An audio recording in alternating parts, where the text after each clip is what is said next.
أعوذ بالله من الشيطان الرجيم بسم الله الرحمن الرحيم إنما حرم عليكم الميتة والدم ولحم الخنزير وما أهل به لغير الله فمن استر غير باغ ولا عاد فلا إثم عليه إن الله غفور رحيم۔ پہلے حکم عام تھا یا ایہا الناس کے ذریعے کہ سب لوگوں کو جو اللہ کی مخلوق ہے ان کو حکم دیا گیا کہ پاکیزہ اور حلال چیزیں کھائیں، شیطان کے قدموں کے پیچھے نہ چلیں، کیونکہ شیطان سب انسانیت کا کیا ہے، دشمن ہے، اور وہ تمہیں کیا ہے، بری باتوں کا اور بے حیائی کا کیا کرتا ہے، اور حکم کرتا ہے، اور تمہیں اس باتوں کا حکم کرتا ہے کہ تم اللہ پر وہ باتیں بولو جو تم نہیں جانتے ہو۔ پھر آگے حکم خاص کیا ایمان والوں کو کہ اے ایمان والو یا ایھا الذین آمنوا کلوا من طیبات ما رزقناکم، کہ اے ایمان والو وہ چیزیں کھاؤ جو پاکیزہ ہیں جو ہم نے تمہیں رزق دی ہیں، واشکروا للہ، اور اللہ کا شکر ادا کرو۔ تفسیر بہزاوی کے اندر یہ بات لکھی ہوئی ہے کہ شکر کے بغیر عبادت نامکمل ہے۔ یہاں پر حکم دیا کہ تم اللہ کا کیا کرو، شکر ادا کرو، کیونکہ تمہاری عبادت جو ہے وہ شکر کے بغیر کیا ہے، نامکمل ہو جائے گی۔ اور شیطان کا بھی وار یہی تھا کہ وہ لوگوں میں سے شکر گزار لوگوں کو کیا کرنا چاہتا تھا، ختم کرنا چاہتا تھا، جیسے دوسرے مقام پر آتا ہے وَلَا تَجِدُ أَكْثَرَهُمْ شَاكِرِينَ، کہ شکر گزار لوگ آپ کو نہیں ملیں گے۔ تو اس کا مقصد کیا ہے کہ لوگوں کے پاس جو نعمتیں ہیں وہ اس کے اوپر شکر ادا نہ کریں، تو شکر ادا نہیں کریں گے تو نعمتیں کم ہوں گی، تو میں ان کو دوسرے وسوسے ڈالوں گا کہ تم ہی دیکھو لوگ خوشحال ہیں اور تم مشکلوں میں پڑے ہوئے ہو اور تمہارے اوپر ہی مشکلات ہیں، تو دیکھو تمہارے ساتھ کیسا ناروا سلوک کیا جا رہا ہے، معاذ اللہ ثم معاذ اللہ۔ تو یہ اس کے طریقے واردات ہیں کہ جس کے ذریعے سے وہ لوگوں کو کیا کرتا ہے، گمراہ کرتا ہے۔ تو اللہ کریم نے کیا فرمایا کہ اے ایمان والو پاکیزہ چیزیں کھاؤ اور اللہ کا کیا کرو، شکر ادا کرو، اگر تم اسی کی عبادت کرنا چاہتے ہو تو۔ آگے پھر فرمایا کہ پہلے جو ان کے عقیدے تھے نا، کہ جو انہوں نے بحیرہ، صاحبہ، وسیلہ اور حام، یہ جو حرام انہوں نے کیے ہوئے تھے، ان کی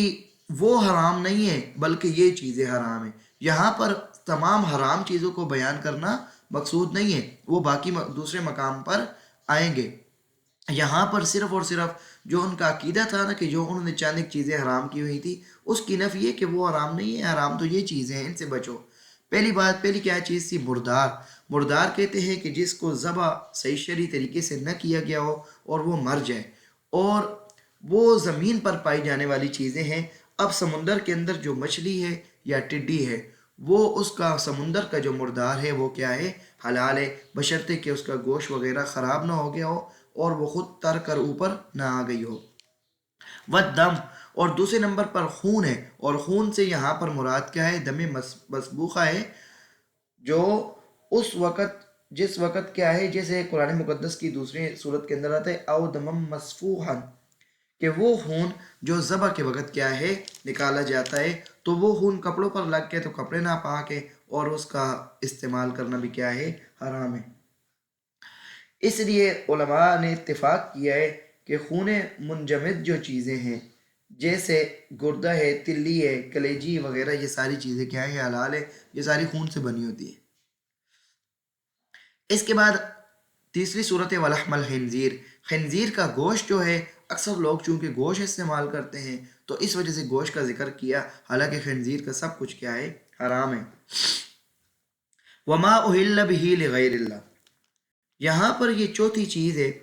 اس کی مکمل بحث جو ہے وہ سورہ مائدہ میں آئے گی، کیونکہ وہاں پر ان کی کیا ہے، ساتھ ساتھ تفصیلات بیان کی گئی ہیں۔ ہم یہاں پر اجمالی طور پر کوئی چیز بیان کرتے ہیں کہ احلال جو لفظ ہے یہ بولا کس پر جاتا ہے، اور حضرت شیخ مفتی شفیع رحمۃ اللہ علیہ تعالیٰ علیہ نے کتنی صورتیں بیان کی ہیں اس کی۔ تفسیر بیضاوی کے اندر بھی یہ ہے، اے رفع بہ، اے رفع بہ الصوت عند ذبحہ للصنم، یعنی جس وقت ان کو ذبح کیا جاتا ہے تو بتوں کا نام کیا ہے، ان کے اوپر بلند کیا جاتا ہے۔ اور احلال کا اصل لفظ کیا ہے کہ رؤیت الہلال کہ جس وقت چاند کو دیکھا جاتا ہے تو کہا جاتا ہے اوہل الہلال ہو، کہ وہ دیکھو چاند نظر آ گیا ہے۔ جیسے لوگوں کی عادت ہے چاند نظر آتے ہی تو اونچا کر کے کیا ہے آواز نکالتے ہیں کہ وہ کیا ہے دیکھو چاند نظر آ گیا ہے۔ اب یہاں پر بھی کیا ہے کہ جب ذبح کیے جائے تو کسی غیر کا کیا ہے نام لے لیے جائے، کسی غیر کا کیا ہے تقرب حاصل کر لیے جائے، یا کسی غیر کی خوشنودی کے لیے یہ ذبح کیے جائے۔ اس طرح تفسیر جلالین کے اندر بھی یہی بات ہے کہ وَقَانُوا يَرْفَعُونَهُ عِنْدَ الذَّبْحِ لِآلِهَتِهِمْ، کہ وہ لوگ جو تھے مشرکین وہ ذبح کے وقت اپنے معبودوں کے لیے کیا ہے آواز کو کیا کرتے تھے بلند کرتے تھے، کہ معبودوں کے نام ان کو کیا ہے کر دیتے تھے۔ مفتی شفیع صاحب رحمہ اللہ و رحمۃ واسعہ نے اس کی کیا ہے کچھ صورتیں بیان کی ہیں کہ پہلی صورت کیا ہے کہ کوئی جانور ایسا ہے کہ جس کو غیر اللہ کے تقرب حاصل کرنے کے لیے ذبح کیے جائے۔ جیسے ہم قربانی کرتے ہیں تو اس قربانی کا مقصد کیا ہوتا ہے کہ ہم اللہ کا قرب حاصل کرنا چاہتے ہیں، اور یہی انبیاء علیہ الصلوۃ والسلام نے قربانی کی ہے۔ تو وہ بھی قربانی کس لیے کرتے تھے؟ حضرت ابراہیم علیہ الصلوۃ والسلام نے اپنے بیٹے کو کیوں ذبح کرنا شروع کیا تھا؟ اللہ کا قرب حاصل کرنے کے لیے، اللہ کی خوشنودی حاصل کرنے کے لیے کہ اللہ راضی ہو جائے۔ حضرت محمد مصطفیٰ صلی اللہ علیہ وسلم نے قربانی کی ہے، اپنے جو داماد اور بیٹا تھا ان کا حضرت علی رضی اللہ تعالیٰ عنہ، ان کو وصیت کی ہے کہ میرے بعد بھی میرے لیے کیا کرنا قربانی کرنا۔ اور اب بھی امت کے اندر جو آپ سے پیار کرتے ہیں، آپ کے نام کے لیے کیا کہ قربانی کرتے ہیں، تو مقصد کیا ہے کہ اللہ کا قرب حاصل ہو، اللہ کریم اس کو قبول فرمائے، اور ہمارے آقا کریم صلی اللہ علیہ وسلم کے لیے اس کا کیا ہو ثواب ہو۔ تو جو مشرکین تھے وہ کیا کرتے تھے کہ غیر اللہ کا تقرب حاصل کرنے کے لیے کیا کرتے تھے کسی جانور کو ذبح کرتے تھے، بتوں کے نام کے ذبح کرتے تھے، قبروں پر ذبح کرتے تھے وغیرہ ذالک جو بھی ہے۔ یہ امت کا اس پر اتفاق ہے کہ یہ سارا کا سارا کیا ہے حرام ہے۔ دوسری صورت یہ ہے، اور پہلی صورت میں یہ ہے کہ نام بھی غیر اللہ کا لیتے تھے،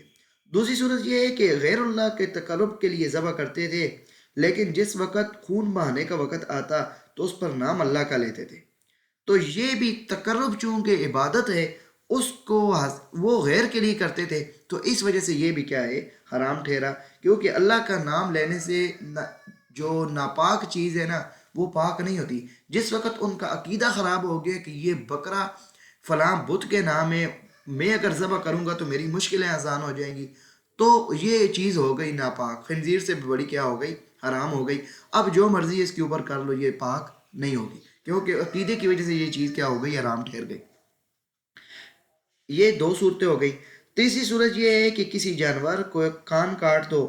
یا کوئی دوسری علامت لگا کر غیر اللہ کا تقرب حاصل کرو، اور اس کو غیر اللہ کے نام کے لیے کیا ہے چھوڑ دو، نہ اس سے کوئی کام لو، نہ کوئی ذبح کا کوئی قصد ہو، بلکہ اس کے ذبح کرنے کو یہ حرام جانو، تو یہ بھی ما اہل بہ لغیر اللہ وما ذبح علی النصب، یہ اس کے اندر شامل ہو جائے گا۔ اور اس کا حکم کیا تھا کہ جب تم نے ان کو غیروں کے لیے تم نے جو چیز حرام کی ہے وہ حرام نہیں ہے، اس کو کیا ہے اپنا عقیدہ ٹھیک کرو اور اس کو کیا ہے ذبح کر کے کھا لو۔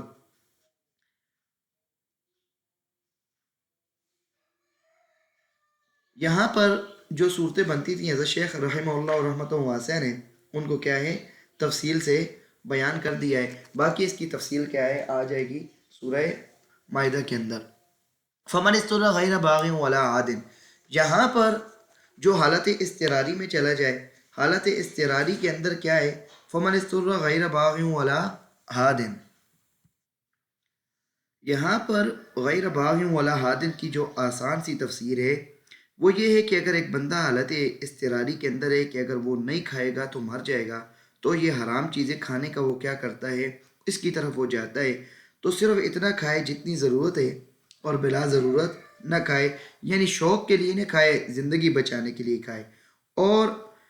اتنا کھائے کہ جس سے زندگی بچ جائے، یہ نہیں کہ بس اکٹھا کر کے گھر بھی لے جائے، یعنی لالچ نہ کرے، بس اس قدر وہ جنگلوں کے اندر کو پھنس گیا ہے، کو برف کے اندر پھنس گیا ہے تو وہاں پر مردار پڑا ہوا ہے، تو زندگی بچانے کے لیے وہ کیا ہے ایک حرام فعل کر رہا ہے، تو صرف اور صرف کیا ہے کہ میری زندگی بچ جائے، کہ میں اب آئندہ کیا کروں کہ زندگی بچا کر میں اپنے مالک کو کیا کروں راضی کروں۔ تو یہاں پر غیر باغ ولا عاد فلا اسم علیہ، تو ایسی صورت کے اندر گناہگار نہیں ہے۔ لیکن اگر حضرت تفسیر کبیر کے اندر اور تفسیر نشاپوری کے اندر بھی ایک عبارت ہے، وہ میں پڑھتا ہوں، اور شاہ عبدالعزیز رحمۃ اللہ علیہ کا جو فتویٰ ہے وہ بھی پڑھتا ہوں کہ قال العلماء لو ان مسلما ذبح ذبیحۃ وقصد بذبحها التقرب الى غیر اللہ صار مرتدا۔ علماء نے فرمایا کہ اگر کوئی مسلمان کوئی چیز ذبح کرتا ہے اور اس ذبح کے ساتھ کسی غیر اللہ کا تقرب حاصل کرتا ہے تو وہ مرتد ہو جائے گا، اور اس کا ذبیحہ کیا ہوگا؟ مرتد ہوگا۔ اور شاہ عبدالعزیز صاحب رحمۃ اللہ نے فتاوی عزیزی کے اندر یہ لکھا ہے کہ صحیح حدیث میں ہے کہ جو شخص جانور ذبح کرنے سے غیر اللہ کا تقرب چاہے وہ ملعون ہے، ذبح کے وقت خدا کا نام لے یا نہ لے، کیونکہ جب اس نے مشہور کر دیے کہ یہ جانور فلاں غیر خدا کے لیے ہے تو ذبح کے وقت خدا کا نام لینے سے کوئی فائدہ نہ ہوگا، کہ جب وہ جانور بطور نظر و منت غیر خدا کی طرف منسوب ہو گیا تو اس میں مردار سے بھی بڑھ کر نجاست پیدا ہو گئی، اور اس میں اس طرح گھس جائے گی کہ اب وہ خدا کا نام لے کر بھی ذبح کرنے سے حلال نہیں ہوگا۔ جیسے معاذ اللہ ثم معاذ اللہ کتا ہے وہ ہے ہی حرام ہے، خنزیر ہے وہ ہے ہی حرام ہے، اب جتنی دفعہ بھی آپ اس کے اوپر کلمہ پڑھیں گے یہ حلال نہیں ہوگا۔ ان اللہ غفور الرحیم، اگر مجبوری کے وقت اتنا کیا کہ جس سے زندگی بچ گئی تو بے شک اللہ کی ذات بخشنے والی ہے، رحم کرنے والی ہے۔ ان الذین یکتمون ما انزل اللہ من الکتاب ویشترون بہ ثمنا قلیلا۔ اب توحید کی ساری صورتیں بیان ہو رہی ہیں،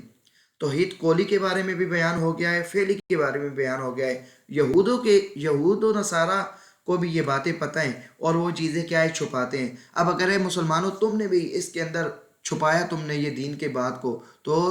تمہارا بھی یہی انجام ہوگا۔ ان الذین یکتمون ما انزل اللہ من الکتاب، بے شک وہ لوگ جو چھپاتے ہیں اس کو جو اللہ نے اتارا ہے کتاب کے اندر، ویشترون بہ ثمنا قلیلا، اور اس کے بدلے میں تھوڑا سا ثمن لیتے ہیں، تھوڑی سی قیمت لیتے ہیں۔ دنیا کیا ہے آخرت کے مقابلے میں؟ اولئک ما یاکلون فی بطونہم الا النار،